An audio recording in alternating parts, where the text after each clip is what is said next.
A signature and then a handshake for what, depending on perspective, is either a stabilising security pact or, as China describes it, the latest round of a dangerous geopolitical game.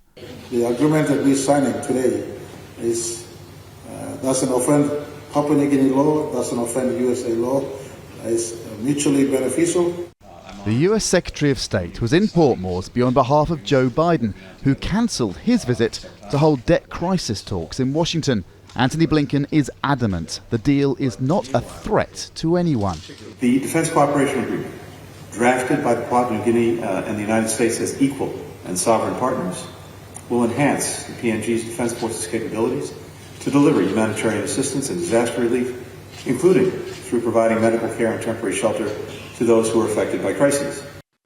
That focus on sovereignty was deliberate. There is concern that opening the door for a greater US military presence could lead to the US having unilateral power within Papua New Guinea's territory, and that a new military deal could be viewed as provocative towards China. There is this sense in the region that there's friction, geopolitical friction between larger powers. This time last year, China agreed a defence accord with the Solomon Islands.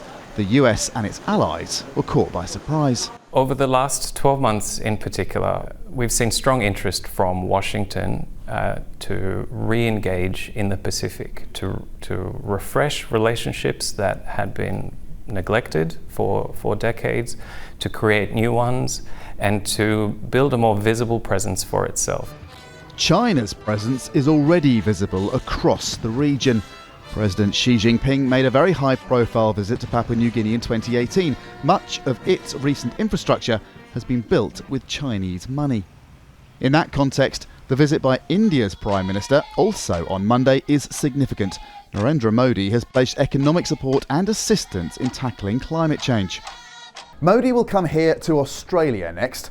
With President Biden cancelling his visit to the region, it is significant that an ally, a man described by Papua New Guinean Prime Minister MARAPE as the leader of the global south, has still made the trip. It seems rivalry is economic as well as military.